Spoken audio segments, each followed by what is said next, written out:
y'all. Long time no see. Happy New Year. Welcome to This Week in Brooklyn, our very first episode for 2018.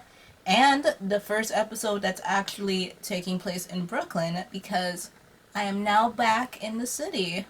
Woo! So this new year started off with a bomb cyclone that is, aka Winter Storm Grayson.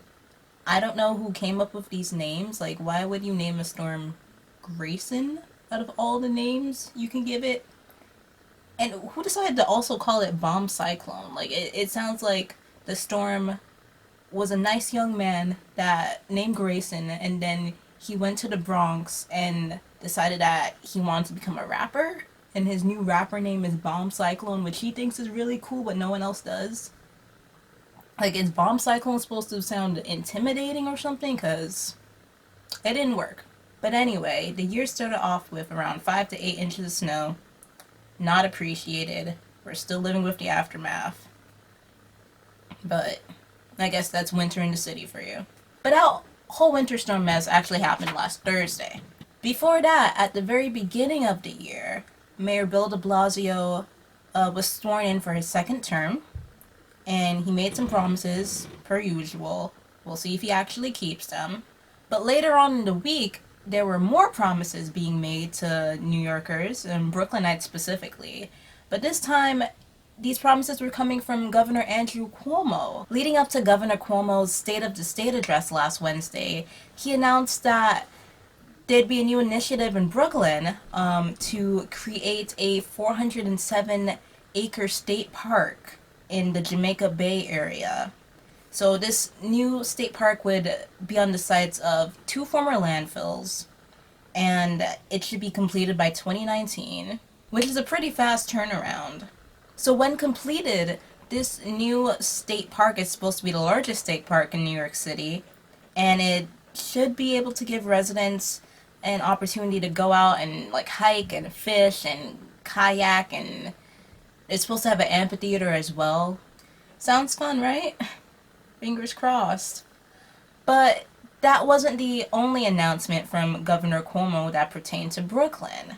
The governor also announced a plan to revitalize Red Hook in these coming years, something I like to call Project Red Hook Glow Up. Apparently, Governor Cuomo wants to bring Red Hook out of isolation by adding some more transportation stops, a couple of subway stops, maybe extending the 1 train into that part of Brooklyn, as well as relocating the Red Hook Container Terminal to the South Brooklyn Marine Terminal, which is around 2 miles away in Sunset Park. He's hoping to use that space where the container terminal is for more productive community use, whatever that means. On real estate development sites, they're just going bonkers. They're like, we could put skyscrapers and development condos and blah blah blah. Meanwhile, people in the comment sections are like, why would you add more subway stops to an already broken system? Why would you focus on this rather than, fixing the system? Fixing the MTA, Mr. Governor? Because that's your responsibility. There are also some concerns about doing all this development in Red Hook and it being ruined by another superstorm. Because Superstorm Sandy put Red Hook under like 8 feet of water.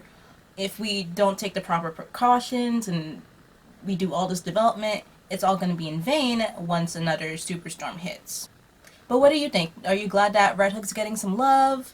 Do you think that the governor should go about this in another way? Or do you just think that you should just leave Red Hook alone and let it develop on its own or be stagnant on its own?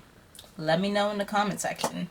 As Mayor Bill de Blasio promised at the end of last year, Prospect Park is now completely car-free, except for emergency vehicles and people who don't seem to know that there are new rules to banning cars in Prospect Park now. And people, who willingly ignore these new rules. Yeah, there's still some cars roaming about Prospect Park. So, there needs to be more enforcement of this new rule, but it exists. It's on the books.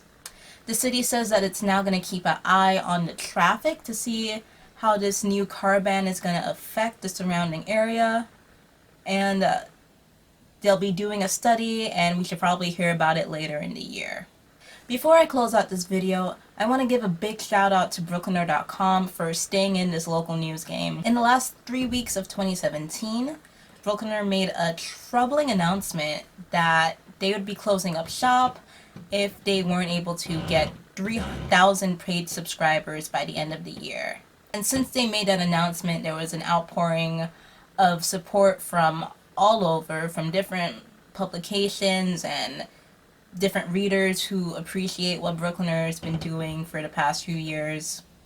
And they didn't quite make it to 3,000. I think they made it to around 1,650 subscribers, myself included. I did that little community subscription, $1.99 a month, because I'm broke. But I guess the show of support was great enough that Brooklyner decided that it was going to keep publishing.